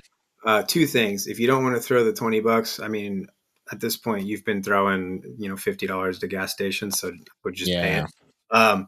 But it also closes, which is really strange. So if you get there and it's closed, it's technically like super illegal to ride it, because it's private property, I guess. Like some tour company owns it. So Oh, okay. if you do get there, there's a detour, and it's a route that the place is, yeah. But that's called the Route of the Hiawatha, and it's really Mm, cool. Again, like something if you're in Idaho for a day, I would highly recommend that, and it's something to look yeah, forward yeah. to on the Western Wildlands. Yeah, sounds cool. I got to ask you about your Instagram name, Hiking Coyote. Now, is that coyote after the animal or after the people by the border that help the Mexicans across? Okay, so He's like, he's the two hiking. Come on, guys. yeah, yes and yes, actually. So that's my trail name. Like through hikers, we get trail names, right? I don't know if in Yeah. bikepacking, do you guys have like bikepacking names that you use, or is that common? Um, not that I know of. No. Not really anybody knows that has trail names. Maybe it's something we should incorporate into it. It'd be really cool. When I Yeah. was cycling in 2020 up to Yukon and stuff, I was with this was he Slovakian, and we were at this one little stop area, and it was called Rabid Grizzly, and I was doing a pose, and then he started calling me Rabid Grizzly. But um, yeah, we don't have trail names, but if I did, that'd be what I'd go for. Okay. Yeah. Yeah. Maybe it's something we can get going. Yeah. Yeah. My trail name is Coyote. There are a few stories that triggered it, but my favorite one was when I hiked the Arizona Trail. Okay. I was hiking southbound to Mexico, right? And I met a guy who's from Mexico, and he named himself the Bad Hombre. So he met me and he joked that I was like his coyote and I was like taking him back to Mexico or something. So Okay. like we got down to Tucson, and some border patrol agents just kind of saw us out, in the woods at night, and they were like, "Hey, what are you guys doing? What are your names?" And he ended up like mentioning something about one of our trail names or another hiker we were with or something. And I was like, dude, don't use the trail name right now. Like we need to use our government names. So yeah, it's funny you bring that up because that's actually, yeah, it's one of the reasons my nickname was Coyote. That's hilarious. So maybe Yeah. soon you're gonna have to change your Instagram to like hiking biking coyote or something. Yeah, I mean, dude, one of my favorite things from this trip also was in Utah. A friend of mine picked me up and he took me uh, paragliding and rock climbing. Ooh, Um, nice. Yeah, so like the side quests on the bike route were top tier, but I got really into climbing and I got kind of a bug there. So I'm like, all right, climbing, biking, Oh, hiking, coyote. yeah, Yeah, yeah. just some I like that you multi-sport call them kind of side deal. quest. It almost feels like a video game, you know? You're like side quest. Yeah. Yeah, and there were tons of them. So I guess real quick, that's another contrast to through hiking was like when you're walking, dude, it's so hard to like go do something else. Like it could totally throw Yeah, off your day or your itinerary. And when yeah. you're on a bike, like going somewhere that's 10 miles, off trail is like really easy. It's not going to screw up your day at all. So I feel like you Mm-hmm. have more opportunity, even though bike packing is a little less wild to me. You have more opportunity to go do other things without like throwing off your day. You don't have to stick to this one red line. You can totally like pop Mm-hmm. over here and do that.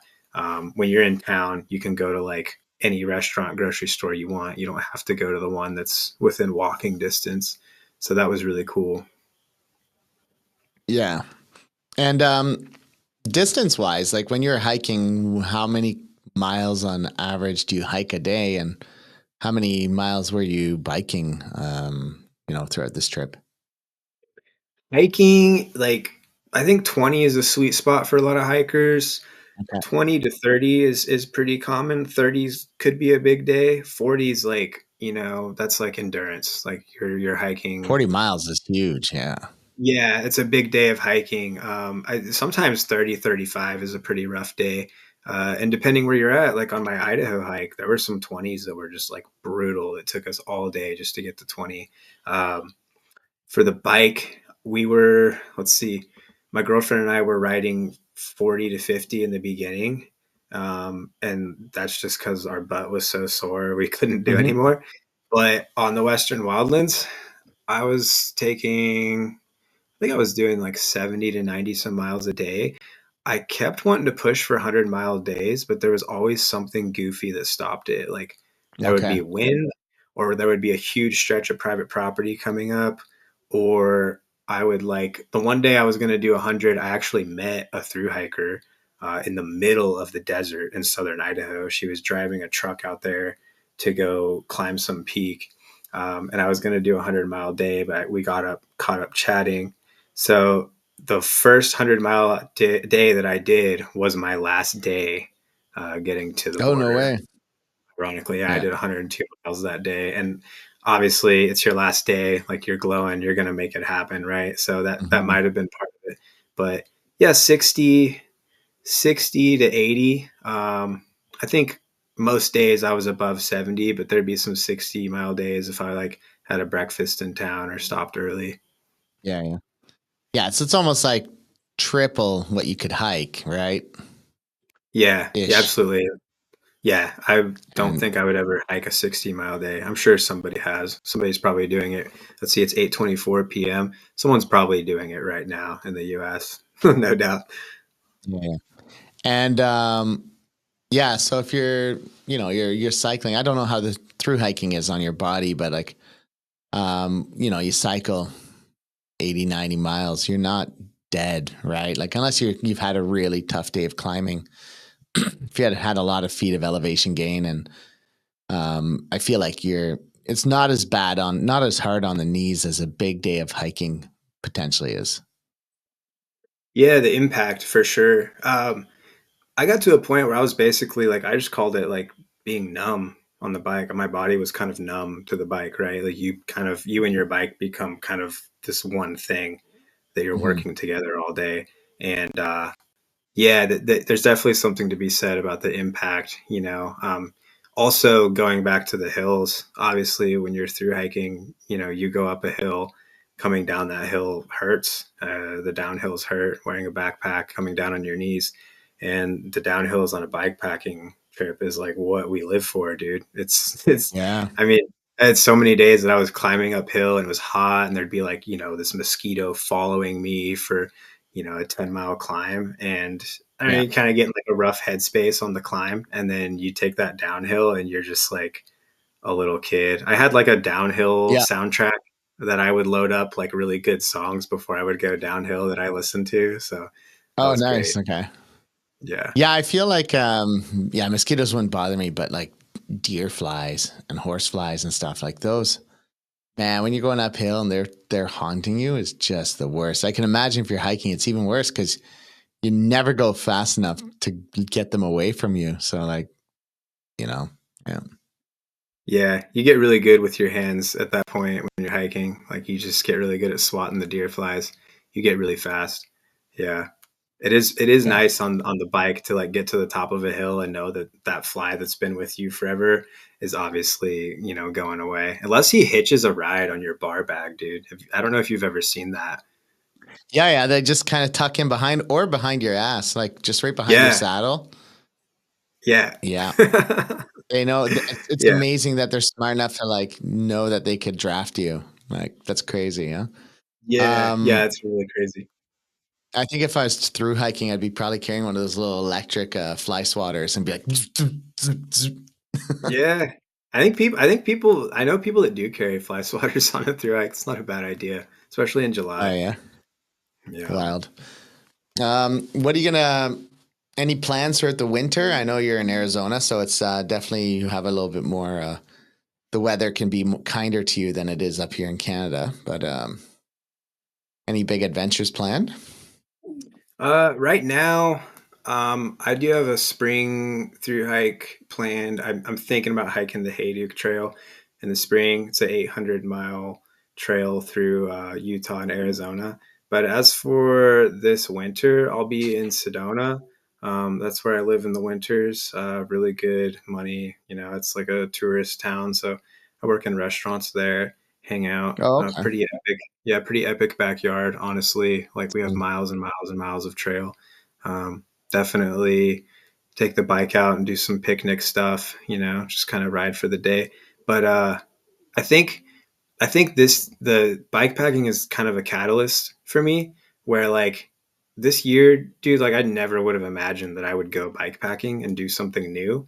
And it's taught me that I want to bike pack more, but it's also just kind of taught me to like break out of that identity of being a thru hiker.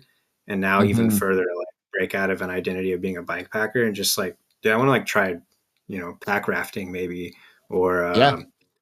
yeah, go like rock climbing more, or like I don't know. I went paragliding this year. It was terrifying. Kind of like, what if I get into paragliding?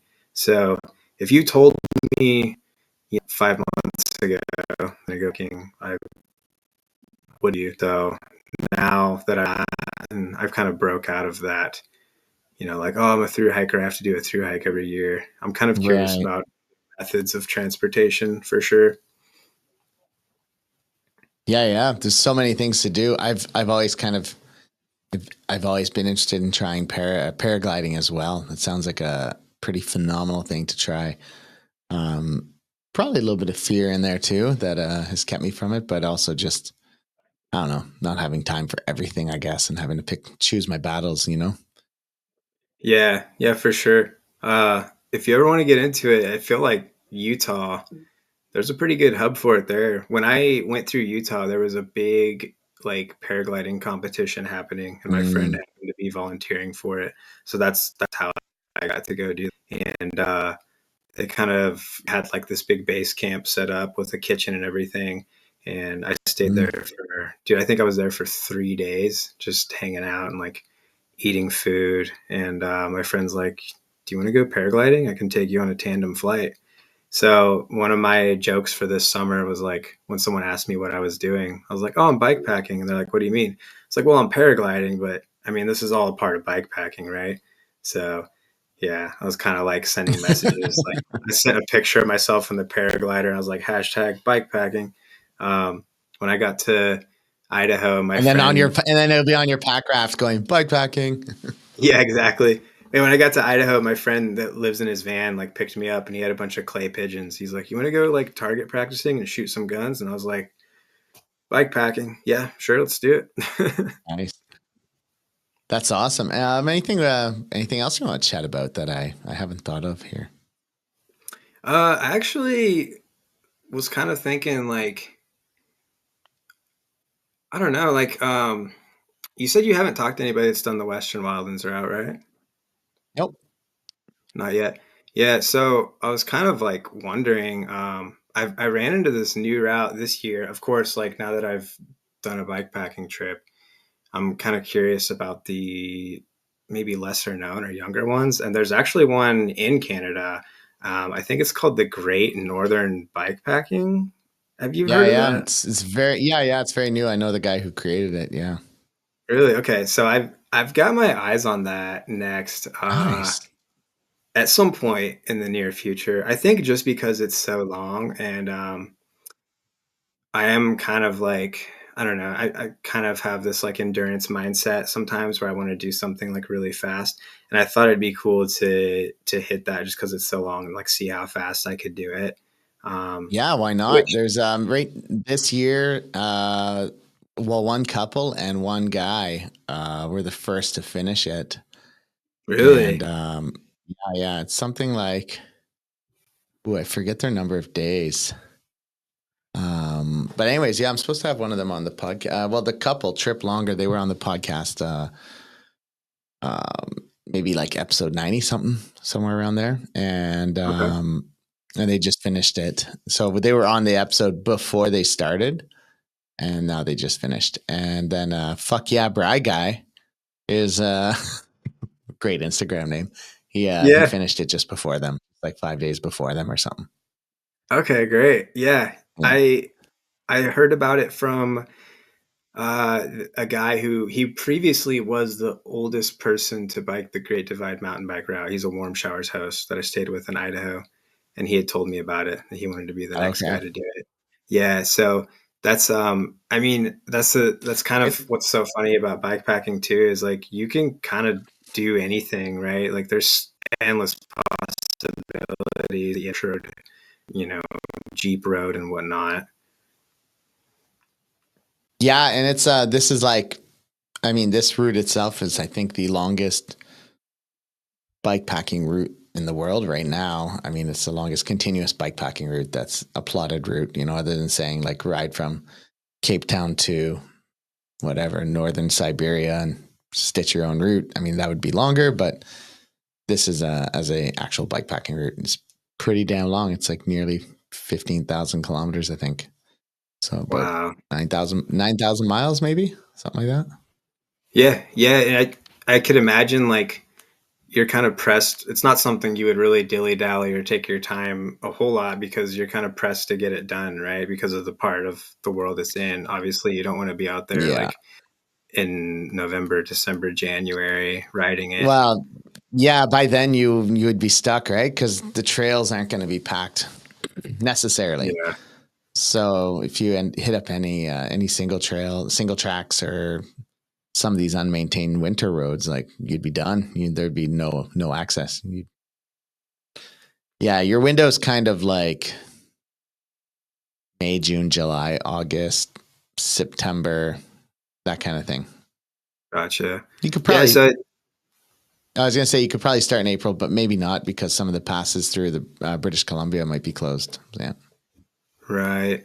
That was something I got really lucky with, I guess, when you're talking like terrain, like conditions. I didn't really run into any like what they call the peanut butter mud.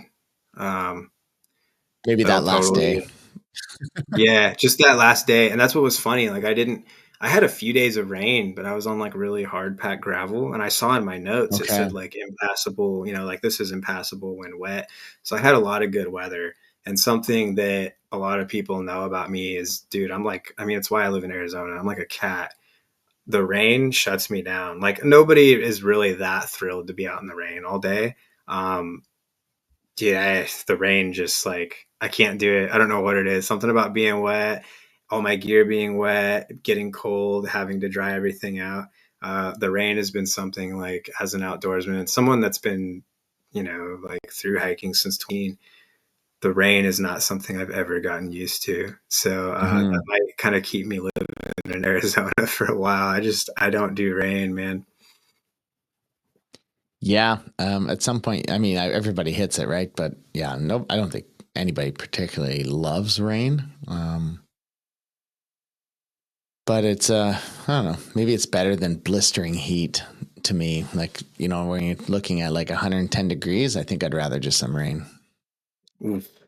Yeah, yeah, the heat is rough. There was when I got to Arizona, like I said, I got to Arizona a little bit early. Um, my first few days in Arizona were 103 and 104, Yeah, and that's brutal. I rode through the whole day, which was pretty bad. But I got really lucky. My last 7 days in Arizona was like this freak cold front that nobody was expecting in early September, because I think like last week or 2 weeks ago in Phoenix, it was like 117 degrees Fahrenheit. Oh my So God. yeah, so like my last 6 or 7 days in Arizona, there was a little rain and it was a little cloudy and cool. And it was just another one of those things that I was like, I can't believe this is happening for me right now, because the day after I finished, it got back to triple digits. So it was just kind of, I don't know, the universe giving me Yeah, a yeah. little window of cool weather to finish up the trip. Yeah, I did a bikepacking trip this summer and it was probably like 103, 104. So it was around 38, 40, 42 degrees Celsius during those days. And awful, awful, tough Oh, work. yeah. Yeah. Yeah, And that's it's not rough. like super dry. Like I think Arizona, when it's that hot, it's really dry, right? Hmm. Yeah, Yeah. here it's super humid. So you're like just sweating, and which leads to Ooh. chafing and everything because everything's wet, right? So, Yeah. Yeah. And in Arizona, like you have a lot of rock too. So like a lot of the heat is kind of bouncing back off the rocks. mm, We don't have a lot of real thick forests to absorb everything. We have a lot of forests, but it doesn't absorb as much of the heat. So, but I did find like on the bike, you can tolerate temps like in the 90s and upper 90s Fahrenheit versus like hiking, it's harder. Because when you're on the Right. bike, Yep. at least you're getting a little bit of a breeze. So that was like Hmm. one of the kind of silly like little epiphanies I had was like, oh wait, Yeah. I can ride through like a hot day on the bike versus when you're walking, you're kind of screwed. What do you do when you're through hiking and you have like really hot weather? You just have to keep going, right? Or do Usually you you hold up kind of somewhere? become nocturnal. You kind of Okay. like, yeah, like in my experience, you'd wake up super early and you'd hike till I want to say like 11 a.m. or noon, and then you find some shade and find somewhere to post up until the sun goes down or until like right before the sun goes down. Hmm. I did have a few days like that on the Western Wildlands, and it happened on the Navajo reservation. So on the Navajo reservation, they have a lot of like roadside little jewelry stands that they build, and they're just built out of plywood, and they sell like jewelry and pottery and things like that. So what I did one day was I got to one of those and I only had like 3 liters of water left, and that was supposed to get me through the rest of the day and until noon the next day. So obviously, Mm. not a good situation. I got in the shade. I got there at like noon, and I stayed there until 4 p.m. Dozed off, took a super hard nap, like I was really dehydrated, and I woke up. And to my left was 3 bottles of water that somebody had just like silently walked over and placed next to me. Oh, wow. Yeah, and, like, I must have been if it was a car door, I didn't hear it, or if So somebody out had of just it. Yeah. yeah, so I was like, "Dang, I didn't hear that, like, I must really be in trouble." So, there was, again, that's another one of those, like, daily blessings that happened to me, out there. It was a hot day, so I'm really glad that whoever pulled over, if you're watching this, thank you. Yeah. Yeah. It's pretty wild. Yeah. I mean, when people help, right, you don't least expect it. And sometimes it's pretty phenomenal. Doesn't happen as much in Canada, so don't rely on it. But yeah, people do give water and stuff. I was crossing a good chunk of Canada, and I had quite a few people give me water and whatnot, Yeah. and the occasional beer. So it's not bad. Yeah, I It's feel good. like water's a given, right? Like steak and trout is not always guaranteed, but Exactly. water is something that like it's like a universal thing. Like someone's probably going to make sure you have water at least. Now, if you can float the conversation towards like steak and a shower and a bed, you're in luck. But it doesn't always move that way. Yeah, yeah. Usually, well, even me when I'm driving, if I'm on a road trip with family and stuff, and I see a cyclist, I almost always stop to see if they need anything. Like just stop, let them roll up, have a chat. If we have a cooler, try to give them something. But yeah, it's always Yeah, good, right? Take the little time. it Awesome, man. is. And Anyways, sorry, go ahead. I was gonna say sometimes like just the chat is enough. I had people pull over and just ask me how I was doing, what I was doing, and it was enough for me to like get out of a cranky mindset or push through whatever I was feeling for the day. So sometimes even saying hi is like a pretty big morale booster. Yeah, exactly. Yeah, I was gonna say if you have other things you want to chat about, let me know. Because yeah, I don't have questions, so I'm gonna let you just kind of run through it. Yeah, so I mean, basically, like I kind of thought that I kind of thought that I wanted to reach out to some of my through hiking friends, maybe, or the through hiking community, and kind of I don't know. I had a lot of friends tell me like, you're gonna hate it. You're not gonna like bike packing, dude. You're gonna wish you were through hiking, which is funny because I don't know. Like I said, this year I feel like I broke out of that identity that I'm only a through hiker and I'm only gonna do through hikes. So I just want to say like to anybody that's kind of like doing one thing, like it's all right to be kind of multi-dimensional and go out and like try new activities that are big. You never know, like you might get into something new that you really love, meet some new people.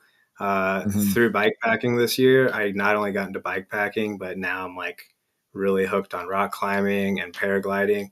I saw a lot of places that I probably wouldn't have been able to see on foot in that time. Hmm. So yeah, I would say like kind of an ethos that I've been following this year in the last few years. I also turned 30 this year. So all those cliche things about like I turned 30 on the first day of the trip. So all of those cliche things about like turning 30 and entering your 30s. Some of it's kind of true. And I think bikepacking made for like a good transition into my 30s and kind of like Oh, being a nice. new person. Yeah, in that way.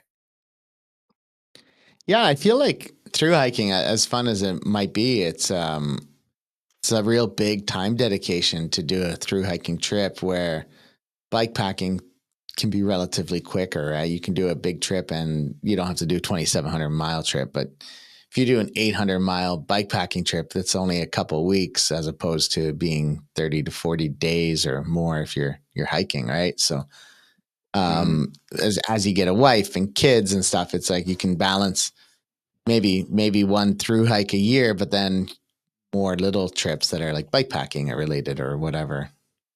Yeah. Yeah. And also like I mean, at some point you're going to run out of through hikes, you know? There's a lot of through hikes out there, but at some point you're going to run out. And if you've got, you know, that itch to do a long distance adventure, uh, dude, like bike packing, it more than itched it for me. I mean, I was like Mm-hmm. fully satisfied at the end, and I was really brokenhearted about canceling a through hike to go do my first bike packing trip, like my first big trip. Um, and I had to shake that. Like the first week of the trip, I was like, man, I'm supposed to be doing a through hike. Like, what's going on? And I mean, that quickly went away because I had like just as much fun, just as much adventure, Mm. just as much struggle, maybe a little more struggle on this trip. So yeah, like I would say to anybody like that might be kind of adverse to trying it, or like maybe you're like me and your girlfriend suggests it, and you're just like, all right, fine, I'll do this thing with you. Um, yeah, like plot twist, you know, like me and her finished our trip. She flew home, and then I took on this whole other thing. So I was kind of laughing, like, you know, this was your idea, and now I'm out here. So Yeah, yeah, yeah. yeah. Awesome, man. Super cool. Thanks for your time. Thanks for doing this chat. It's nearing nearing 2 hours. Um, Time really flies, man. And I have a bike packing trip to go on tomorrow, so I do have to go finish packing that bike. Oh, cool. There you go. Awesome. Yeah, it's just an overnighter, so it's like a 90 kilometers, like maybe a 60 miles, slightly less. Ride tomorrow, and then like 20 miles back on Sunday because it's the rest of the loop from the campsite. So yeah, it's gonna be a fun one. Great. Great. Yeah, And that's it's getting awesome. cold, so it's pretty cold at night now. So it's getting there. Yeah. Yeah.